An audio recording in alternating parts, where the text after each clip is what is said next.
अस्सलाम वालेकुम grade 10 students. आज हम एक्सरसाइज 4.2 करने जा रहे हैं। टॉपिक का नाम है पार्शियल फ्रैक्शन। Let's start. सीधे स्लाइड पे चलते हैं।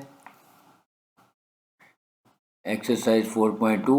अब जब एक्सरसाइज 4.1 में मैंने बताया था कि पार्शियल फ्रैक्शन क्या होता है कि जो प्रॉपर फ्रैक्शन है उसको रिजॉल्व करते हैं इनटू डीकम्पोज करते हैं, यानी उनके छोटे छोटे पार्ट्स बनाते हैं A, B, C। अब सेम प्रोसेस है, सिर्फ आपने देखना है कि हर एक्सरसाइज में जो पहले दो स्टेप हैं वो थोड़े से डिफरेंट हैं या वो थोड़ी सी अमेंडमेंट होती है, लेकिन बाकी प्रोसेस वही है जो हमने एक्सरसाइज 4.1 में सीखा था। अब ये केस नंबर 2 है। इसमें केस नंबर 2 का क्या मतलब है कि यहाँ पे देखें, ऊपर जो है x² - 3x + 1 है और नीचे x - 1 का होल स्क्वायर इंटू x, यानी नीचे जो लीनियर फैक्टर्स दिए हैं उसमें से एक रिपीट हो रहा है। रिपीट का मतलब है उसकी पावर 2 है। ये पावर 3 और 4 भी हो सकती है, लेकिन इस लेवल पे सिर्फ पावर 2 है। तो इसको कहते हैं एक लीनियर फैक्टर है और दूसरा लीनियर फैक्टर जो है वो रिपीटेड नेचर का है, जो रिपीट हो रहा है। तो इसमें क्या करेंगे, जब हम इसको लेट करेंगे तो जो फैक्टर रिपीट हो रहा है उसको 2 अल्फ़ाबेट्स अलॉट करेंगे, यानी जो फैक्टर रिपीट हो रहा है उसको 2 अल्फ़ाबेट्स। अगर वो पहले है तो इसको A और B को मिलेगा और C को, और अगर ये पहले होता है x - 2 और x - 1 का उसके लिए बाद में होता तो फिर हम इसको A अलॉट करते हैं और इसको 2, यानी B और C।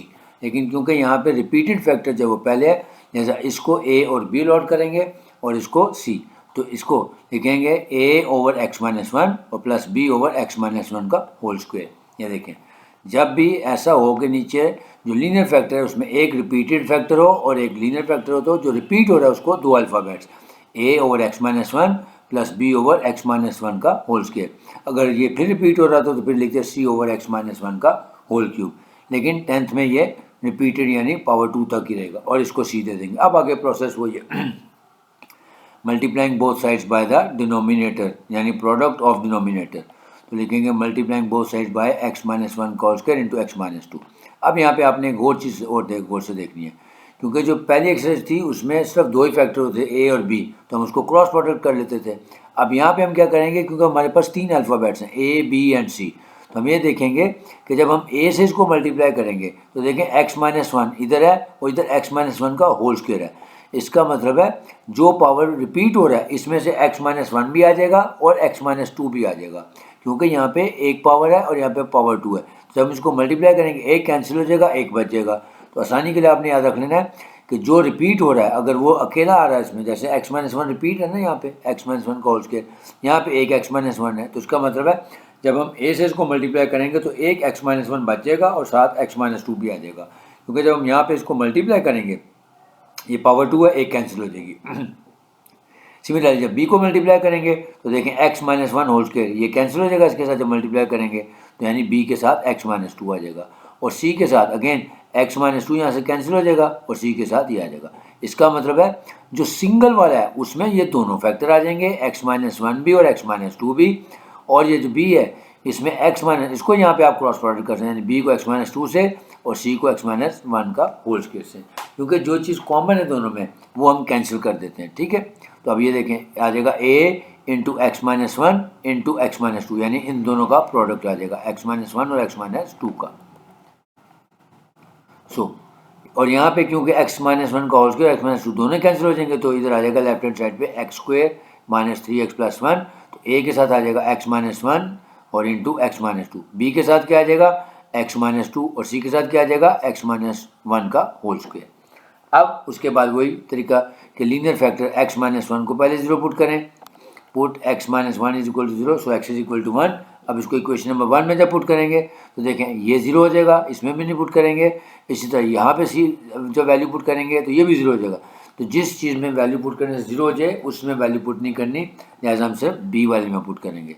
सो जहाँ जहाँ x है वहाँ पे अब 1 पुट कर देते हैं। सो 1 का whole square minus 3 into x की जगह आ गया 1 plus 1 is equal to a, ये क्यों 0 हो जाएगा। सो b में वैल्यू पुट करेंगे x यानी 1 - 2, और c में वैल्यू पुट नहीं करेंगे क्योंकि ये 1 - 1 0 हो जाएगा, तो जो चीज़ 0 हो जाएगी उसमें वैल्यू पुट करने की ज़रूरत नहीं है। अब देखें इसको सिंप्लीफाई करने, 1 का स्क्वायर हो गया 1, 1 - 3 प्लस 1, तो 1 + 1 2 और 2 - 3 करेंगे तो -1 आ जाएगा, और यहाँ से देखें 1 - 2 1 आ जाएगा। सो -b = -1 आ गया।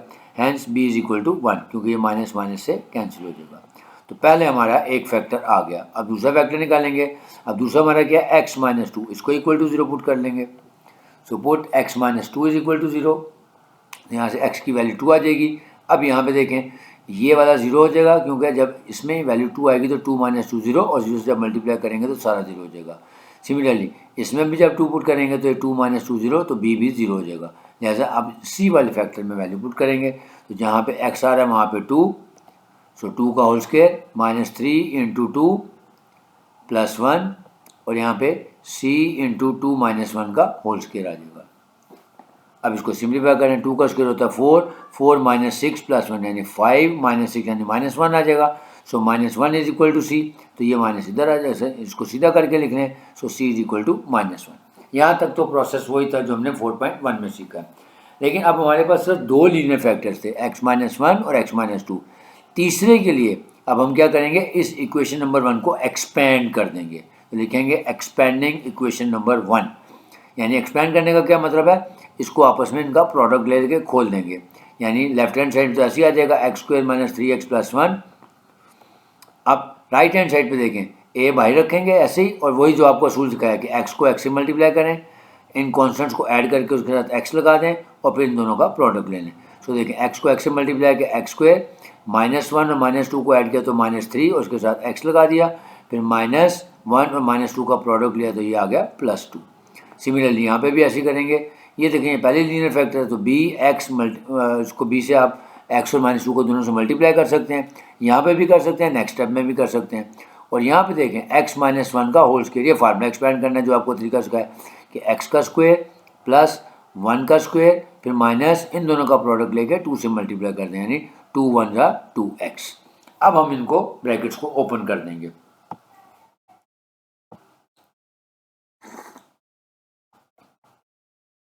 सो a इंटू एक्स स्क्वायर हो जाएगा ए एक्स स्क्वायर माइनस 3ax फिर प्लस 2a, यानी इस a से इन तीनों को मल्टीप्लाई कर, b से इसको मल्टीप्लाई कर दें तो ये हो जाएगा b times x b x, फिर minus 2b plus c x square plus c और माइनस 2cx। ठीक हो गया। क्या किया हमने, जस्ट इसकी इक्वेशन नंबर 1 को हमने एक्सपेंड कर दिया, और वही जो शॉर्टकट्स आपको सिखा चुका हूँ कि जब इस तरह का हो तो पहले वेरिएबल को वेरिएबल के साथ दोनों कॉन्स्टेंट्स को ऐड करके उसके साथ एक्स लगा दें, फिर दोनों कॉन्स्टेंट का प्रोडक्ट लेके तीसरी टर्म बना दें, और यहाँ पे a minus b whole square का फॉर्मूला एक्सपेंड कर दिया। अब हमने क्या करना है, एक्स स्क्वायर वाले अलग कर लें, एक्स वाले अलग कर लें और कॉन्स्टेंट अलग कर लें। तो ये देखें a और एक्स स्क्वायर था और ये सी एक्स स्क्वायर था, इसमें से एक्स स्क्वायर कॉमन कर लिया तो इधर आ गया a plus c into x square, plus अब एक्स वाले कौन से थे, देखिए माइनस 3a प्लस b और ये प्लस माइनस 2c, इसको अलग रख लिया और उसके साथ x कॉमन कर लिया, और बाकी जितनी कॉन्स्टेंट है उनको इकट्ठा कर लें, 2a माइनस 2b और ये प्लस c। ठीक हो गया। अब हमने यहाँ पे क्या करना है, क्योंकि हमने c की वैल्यू निकाल ली है और हमने b की वैल्यू भी निकाल ली, अब हमें a की वैल्यू निकालनी है। तो अब हम क्या करेंगे, लिखेंगे comparing coefficients by comparing coefficients. अब कोफिशिएंट्स का क्या मतलब है, ये देखें यहाँ पे एक्स स्क्वायर है तो इसका कोफिशिएंट क्या है a प्लस सी, और यहाँ पे एक्स स्क्वायर क्या है, इसका कोफिशिएंट क्या है 1, यानी हम लिख सकते हैं कि a plus c is equal to 1।